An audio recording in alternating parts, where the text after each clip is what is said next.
So even though I told it I want it oriented in landscape mode, it still is forcing me to do it like this. So thanks, YouTube. I don't know what the deal is with that. But anyway, good morning, you guys. John the Morgile here. Wake and bake. Happy Sunday to you. I hope y'all are having a blessed day. I know I am. It's just a freezing cold, but I do have a little space heater going, and I got my little boogaloo scrimp and business right here, and I got Amina Paccio over here, Triple Crown, and so we're just chilling, man. Um, Wanted to uh, just shout y'all out this morning. Happy 2025. Hopefully, y'all are enjoying some time off and not freezing your proverbials off, right? Um, there's one thing that I wanted to mention, and I wanted to mention it without forgetting, and now I've done forgot what this thing was. I knew I should have wrote it down. It'll come to me, and if I totally forget what this one thing was, then I will shout it out. What's up, Conley? Good morning. How many Globers going to come in today? Yeah.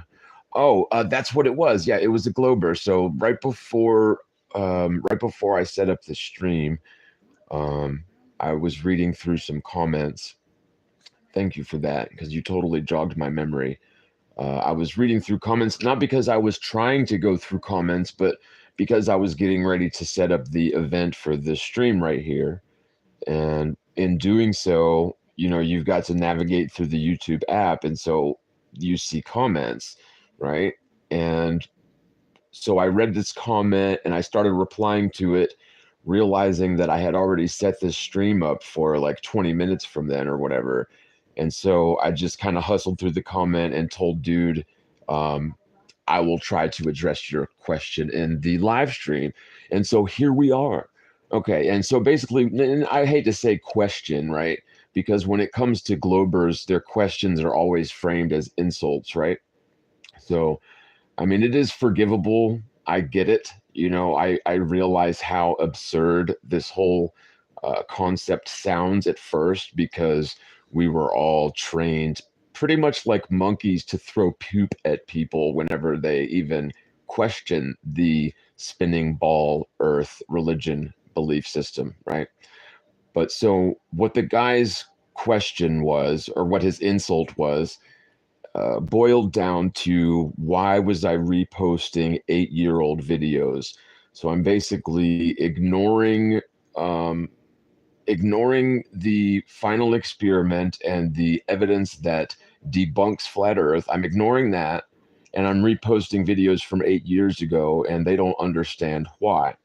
Okay, so clearly they didn't watch the videos, right? They're just looking at the title and maybe the runtime, and maybe they watch the first 30 seconds of it, or maybe even like the first 10 minutes.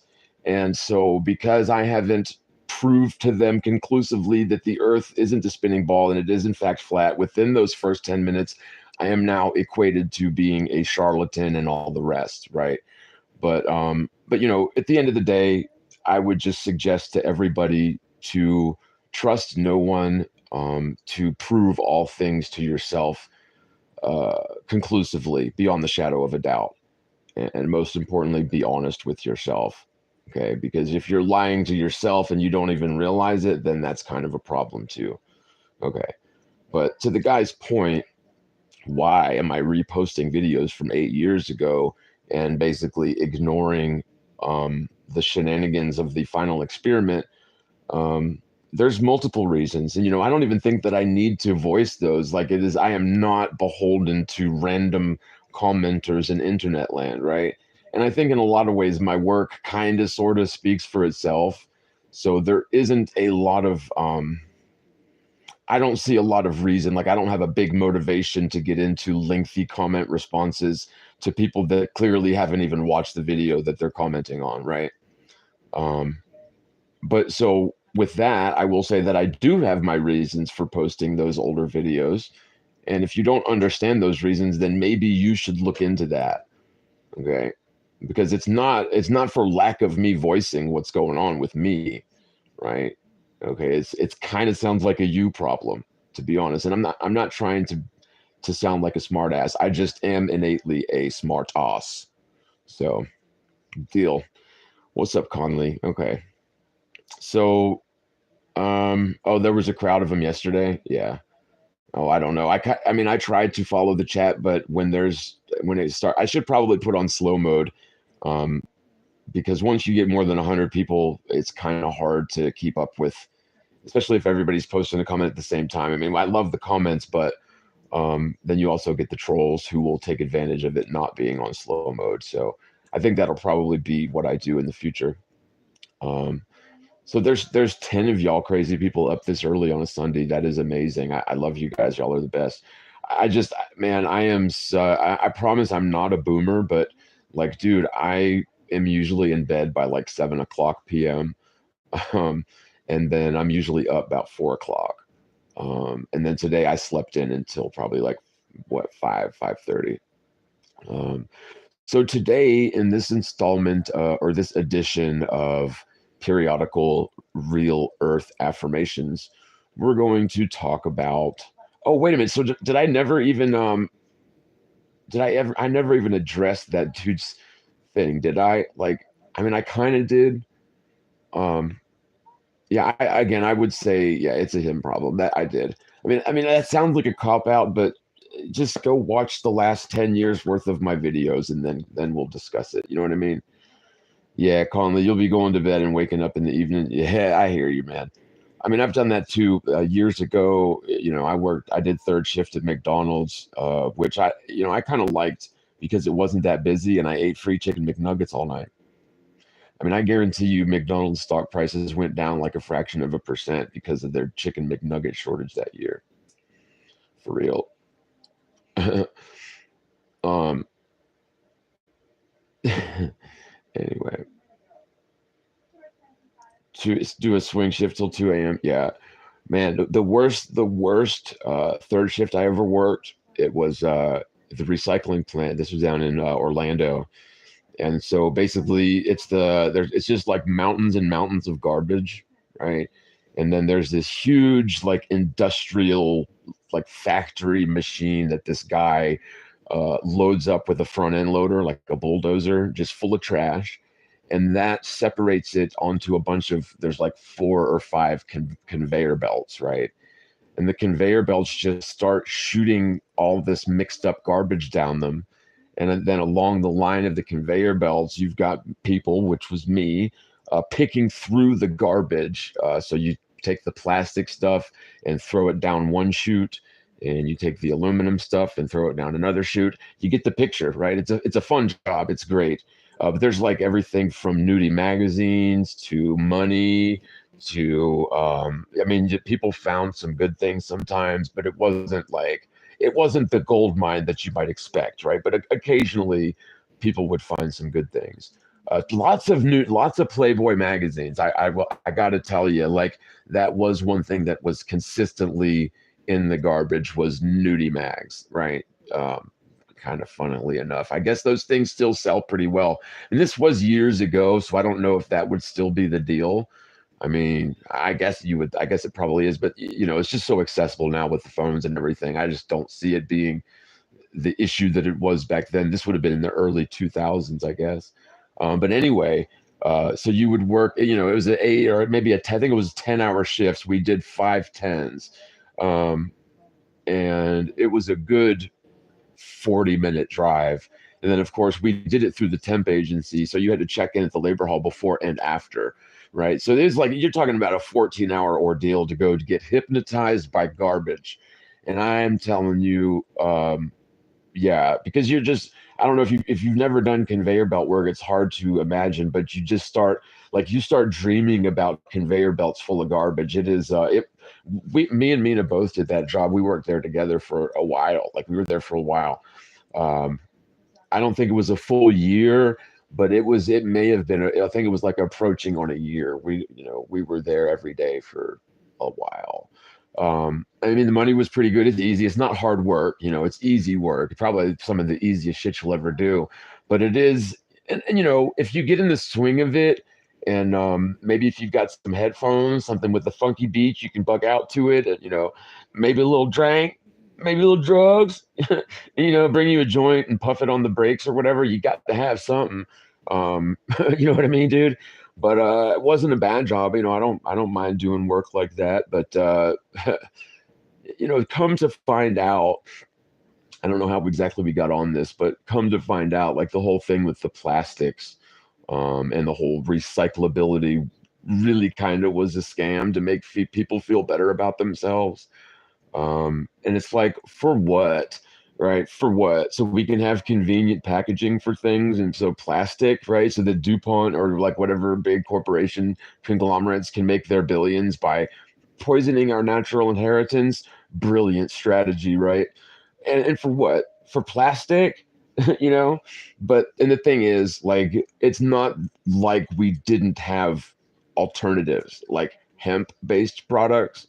And hemp-based products, you can get exactly the same sort of thing, and it's not toxic for the environment.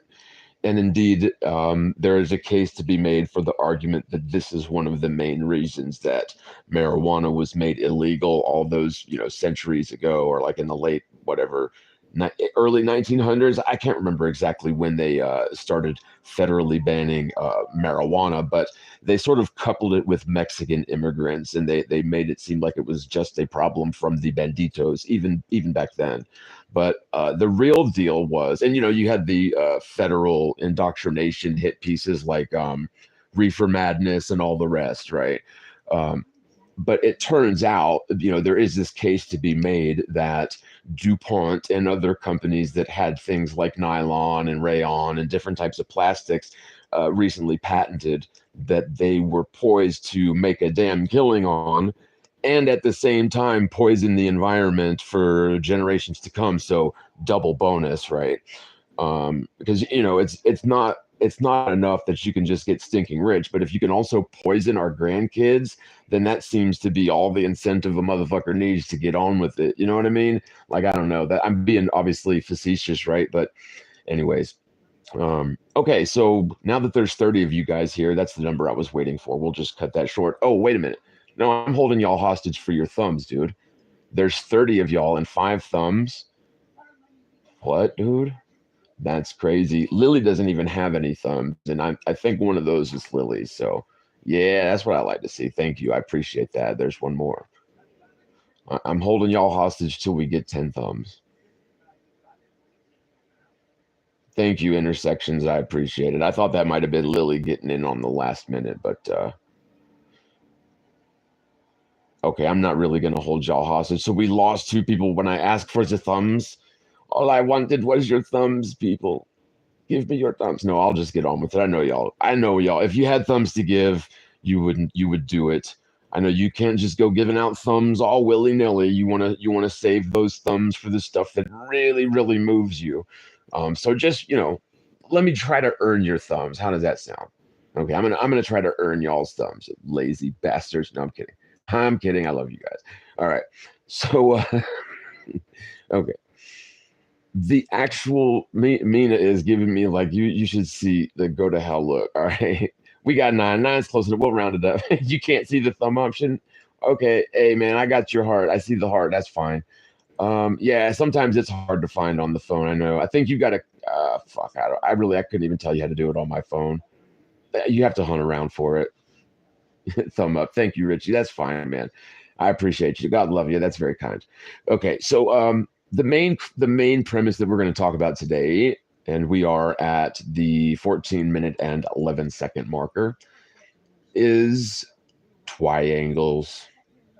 Twiangles are so beautiful because they are definite, and you always know what to expect when it comes to Twiangles. Okay, I'll stop with the thing there. It is way better to say it like that, though, isn't it? It kind of rolls off the tongue, but we're going to go with the we'll do the triple R, Triangles. Okay. But you know what you're getting. It's always going to be 3 straight line segments connected by, I don't know why my phone keeps doing that. I hate holding it like this. Okay. 3 line segments connected by, 3 adjoining angles. And those three angles always will amount to 180 degrees when totaled up together. Okay. And so when it comes to triangles and angles in general, it is important to keep these definitions in mind. Okay. Because for one thing, and this is very important, you cannot have an angle between a straight line and a curved line. Okay. So let me say that again. In order to have a measured or measurable angle, you have to have two straight lines. Okay. Now, hypothetically, if you're standing on a curved surface, you can take an angle measurement to like a star or to the sun. Okay. So you can get an angle from a curved surface, right? But you cannot have an angle on a curved line, right? That is not what an angle is. And frankly, I think for the more important bit of this would be to say that the definition of triangles is very rigid. Okay. So forget what I just said about lines and line segments, but just carry this with you. Never you will find lots of different shapes and sizes of triangles, but you will never find triangles that break the rules or break the definitions of what I just gave you, right? Whether you're talking about a triangle that is miles long in one direction and just inches long in the other, right? It's still a triangle. It's still going to obey those exact laws. Whether it's an equilateral triangle, which is 60, 60, 60, or any sort of variation of that, if you've got three lines and three angles, you've got a triangle. Those three angles are always going to add up to 180 degrees, okay? Now, when you translate this conversation to celestial navigation, which is a practical application of, I would say, the scientific method, okay? So the latitude and longitude grid system over the Earth, regardless of what shape you believe it to be, was determined based on celestial observations. So people looking at the stars, documenting that very diligently over time, and mapping out the ground based on the predictable and cyclical nature of the stars. Okay. So years ago, when some of my friends in this movement were trying to explain to me and others certain things about celestial navigation, it kind of went in one ear and out the other, at least for me at the time, because, well, from where I was sitting, there's already so much evidence already, like just never-ending mountains of physical, tangible, quite obvious evidence for the stationary plane Earth. And so anything new that's beyond my existing purview of understanding, it's not that it doesn't interest me, but sometimes I feel like my focus, or at times my focus, is better spent on other areas that I do understand. Okay. Because I'm the type of person, if I don't understand something, but then I start professing about it, I'm just going to make a fool of myself. And so I learned very early on, don't do that. Like, if you're going to profess on something or talk about something as if you know what you're talking about, it's probably better to really fully understand exactly what it is that you're talking about, right? And you do have the whole Dunning-Kruger effect, right? So like, you have people that study a topic a bit and they feel like they are experts in it. And so they basically miss a lot and they put themselves on equal ground with actual experts. And so you get people like, making absolute, nonsense. I'm getting way off track here, but you guys get you guys understand what I'm saying. Like, so when it came to celestial navigation, it wasn't something that I ignored at the time when it was brought up to me, but it was something that it didn't really become a part of my arsenal because I didn't really understand it. Frankly, to this day, I have still never manually navigated, right? So I'm definitely not calling myself an expert in celestial navigation. So let's not mince my words here. Okay. But what I am saying is I do understand enough about it and enough about triangles that, oh, shut up. You're not the boss of me, woman. Damn, you hear this woman? Okay. Fuck. I hate. Please don't interrupt me no more. That is so not cool because you know how I'm like on early onset Alzheimer's level of pothead. Okay, I know what I was talking about, but I kind of lost my train of thought, so I'll just reiterate the thought again. I understand enough about triangles and celestial navigation to be dangerous, right? But I understand how you can't apply anything to do with trig to a spherical or a curved surface, right? So, like in the past, I have used the vernacular spherical trigonometry, but it is kind of an oxymoron, right? I mean, yes, you do have applications of it, like, even the whole 8 inches per mile squared thing is applying squares to curved surfaces, right? But even that isn't spherical. I mean, yes, there is kind of some trig involved in it, but okay. But the thing is, see, I'm way off track here.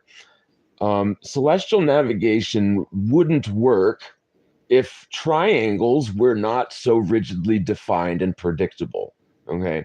And because of the fact that triangles are very rigidly defined and predictable, and they are definitely using triangles in the backbone, in the meat of celestial navigation. Okay. You cannot have celestial navigation on a curved Earth. Okay, because although yes, you can get angle measurements to the stars, okay, the 90 degrees overhead, the ground position of the star that you're looking at, that's 90 degrees overhead. Okay, so 90 degrees from where? From the point that it's at, but according to you, that would be some other angle because you're supposedly on a curved surface, right?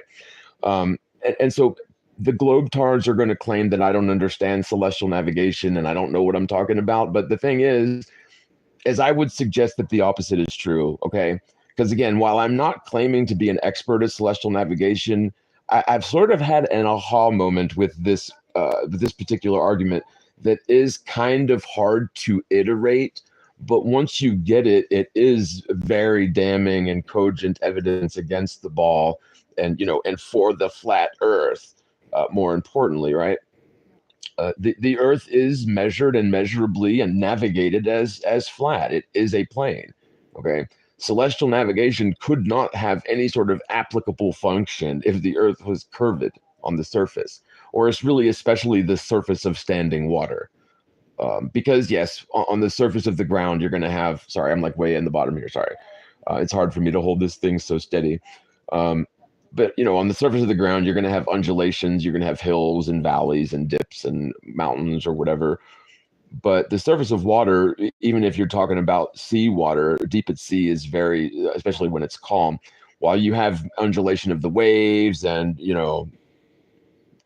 discrepancies in the water's surface level at times, overall it is a plane. Like over many many miles on a macro level, it is a perfect plane, right? And so, like, I remember hearing it argued in globe tard land when I was a kid that pound for pound, the ball Earth is more spherical, more perfectly spherical than a bowling ball, right? So if you were to this again, this is mainstream science making this claim, not me, but so like they would say things like, if you were to inflate a bowling ball to the size of the Earth, so 25,000 miles around the bowling ball, there would, the little bumps and scratches that are on the bowling ball would translate to more pronounced mountains, valleys, and hills than the, Grand Canyon and Mount Fuji or whatever. Okay. So, and I think that a lot of that is owing to the fact that the surface of the earth is, the majority of it is water. And so water, when left at rest, is going to be the true level. And what that means is water always finds its level. And so if the earth is a sphere, then the surface of water is going to be convex. And if the earth is a plane, then the surface of water is going to be flat and level. Okay. And it really is just a question of figuring out which one is which. Okay. Because if it's one, then it can't be the other. You can't have your cake and eat it too, right? And again, the crazy thing about this phenomenon is if you actually take the time to revisit your lifelong held belief in the spinning ball earth as a rational, skeptical adult, I can assure you that you will find pay dirt very quickly because it is the truth. The only real major obstacle to this truth is not to do with the proofs for the flat earth or the debunks for the ball. It has to do with our own individual programming as little kids. They got us good with this one, man. They really did. And so, I am very forgiving to people who are a little bit rough around the edges when they first are new to this topic, because I get it, man. The defenses are up. I must be some kind of a crazy idiot if I am professing about this flat earth nonsense. But the thing is, whether I'm crazy or full of shit or whatever, if you yourself go and take the time to measure the earth for curvature, you will find that curvature necessary to result in an overall sphere simply does not exist. It isn't there. So, and that is regardless of whether I am crazy or not. And ditto for supersonic axial rotation. Ditto for hypersonic orbital motion. Ditto for ludicrousonic galactic orbital motion or solar orbital motion. And the same thing goes for the galaxy. Like, the Earth is definitely, demonstrably, repeatably a fixed frame of reference. And frankly, people, you just cannot have a spinning and orbiting around moving points ball behave as a fixed frame of reference. That is not how physics operates. Okay. We were tricked as little kids into believing that you wouldn't feel it because it's one consistent lateral motion. And we only feel acceleration, so that's why you don't feel the spinning ball. Okay, fine, granted, we only feel acceleration. But doesn't angular acceleration count? And the answer to that question is yes, unless we're talking about globe Earth. And globe Earth is the only physical object in the known universe that gets a free pass from the immutable laws of physics. And that should say something. And it's not just this one thing.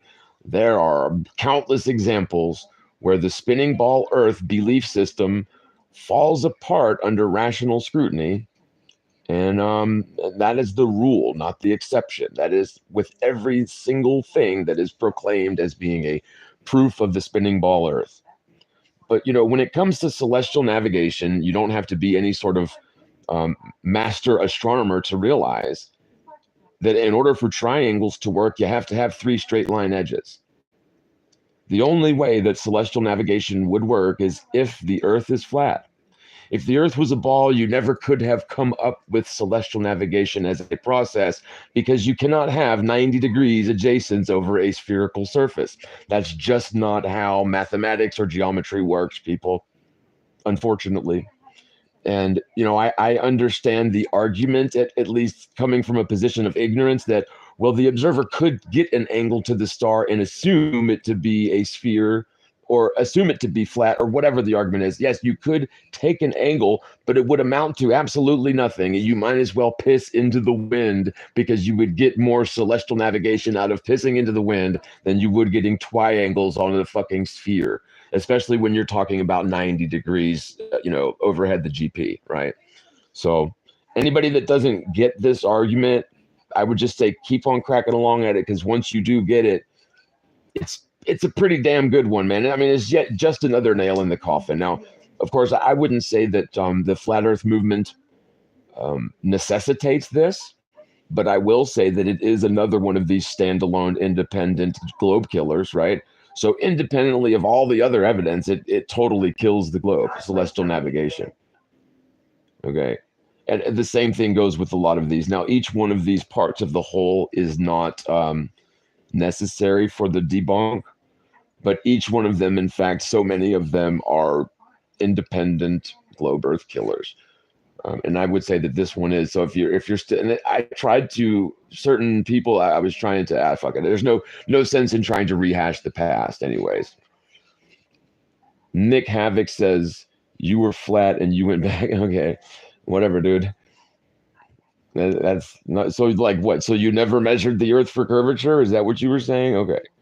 Right, because I can understand that. If you actually never did the science yourself and you never actually, so like you were one of these flurfs who just thought it was cool and edgy and rebellious to proclaim the earth is flat, but you don't even know like anything about it. Okay, so you were flat and you went back. If, even to you, my brother, I would say go measure the earth for curvature, man. I talk with my hands. Amina Paccio, here, I'll rub your butt instead of, well, because I'm sorry, I talk with my hands, and she's like, it's really pissing her off. So I'm just gonna keep doing it. I'm so sorry. Stephen Williams Bro says rehab. No, no, no. Mask says, I told my son I think I am. Loose Sapphire says, found out the earth is flat in 1980. Wow. Cool, man. Cool, bro. All right. Two Wolves says, Karen Jaron. Yeah, Karen Jaron. Are we speaking, what is that, like Swahili origin? Karanjaran. Okay. Betty Rida says, Globe Earthers need to think what it would take to change their mind, and if it's even possible, and then ask themselves why. Yeah. I mean, I would say if you're going to believe that the earth is a spinning ball, no matter what evidence is presented to you to the contrary, then you're kind of wasting everyone's time. But if you are willing, at least for argument's sake, to consider the possibility that the earth might actually not be a spinning ball, just for argument's sake, and forget about trying to debunk flat earth for a minute, go back and revisit your existing beliefs, the stuff that everyone was taught as little kids, and just see if it is cogent and believable as a rational adult, or maybe you'll determine, like everyone else does, that it is about as cogent as fucking Santa Claus and the Easter Bunny. Okay, but you have to go back and revisit your lifelong held belief system and why you came to the conclusion that you live stuck to the side of a spinning sphere, traveling east at 1,000 miles an hour at the equator, faster than the speed of sound most places in America. Most places in the civilized world is supersonic around a curve, according to your belief system. And, I really think it's important that you revisit the origins of that belief system, okay? And especially if you have never personally verified whether or not the curvature exists to result in an overall sphere, whether or not you have actually considered logically as an adult, if you truly believe that you are zipping along a curve faster than a bullet could ever dream of traveling, while spinning around the sun at 6,600 miles an hour at some angle that is not, aligned to or synchronized with that first rotation of motion. And on top of that, you also believe that you are traveling with the sun around the galaxy at like 500,000 miles an hour around a curve, while the galaxy flies in some other direction along a curve at millions of miles an hour. Okay. Just absolutely incomprehensible velocities that just, you break your brain trying to put them into some kind of a context that we little humans could relate to. It's not possible. And that's how fast these alleged orbital velocities are. And the thing is that none of these orbital planes are synchronized or timed with one another. So you're going to have so many different combinations and vector changes. No 2 seconds of any day would ever be the same in terms of these combinations of accelerations. Like maybe once every quadrillion years you'd have seconds that repeat. Okay, but yeah, no, the thing is, and this is not argued by even the globetards, the Earth is a fixed frame of reference. It is. It's not argued. It's like what goes up must come down, right? But the thing is what we've been saying, what I'm saying is you cannot have a spinning space sphere that you guys are claiming behave as a fixed frame of reference. There is too much acceleration built into your model. And not just angular acceleration, but also acceleration in terms of just sheer velocity, right? You have velocity acceleration and deceleration in orbital mechanics necessarily in order for what they say is going on to happen.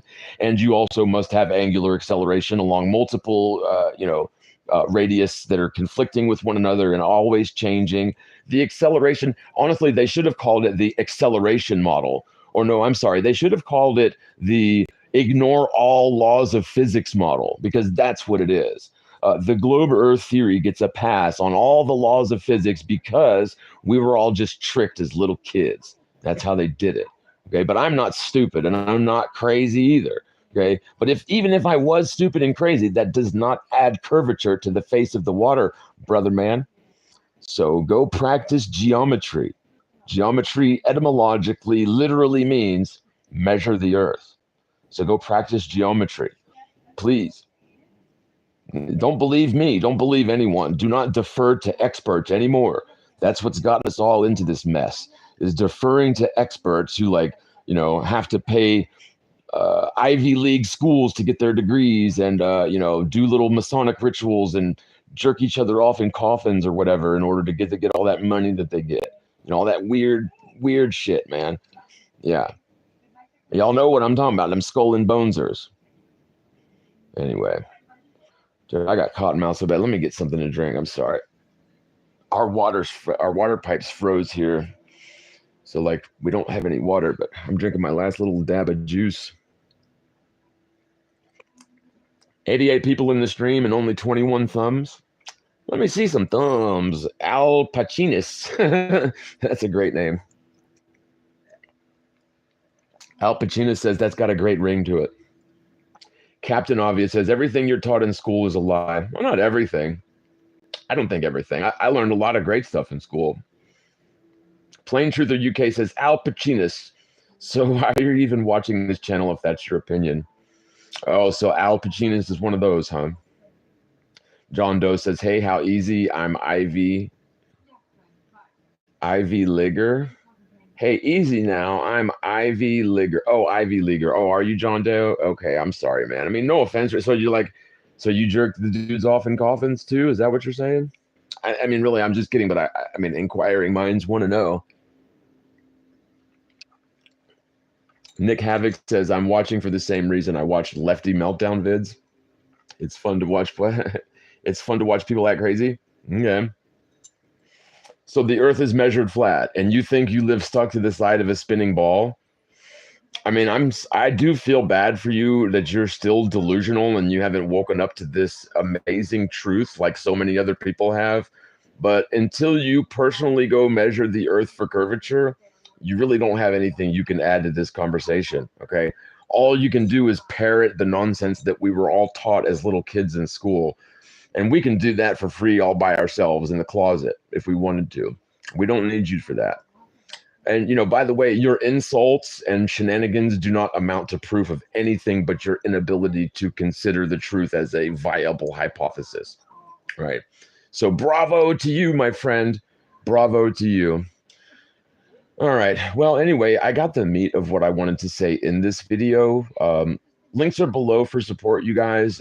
We could damn sure use your help. I'm not going to beg or anything, but if you would like to help out, also, don't forget about my friend Majida runs Shelter of God, Sunday School Orphanage in Pakistan. The links are below if you want to get in touch with her and help out the kids. Even just a few bucks goes a long way. So if you want to help, please do. And if you'd like to support this channel, if you like our work and you'd like to see us, do well for ourselves, then show some brothers of love. Give us a thumbs, subscribe, like all that nonsense. And as always, spread the word, spread the world, and peace out, everybody. Bye. Yeah, baby.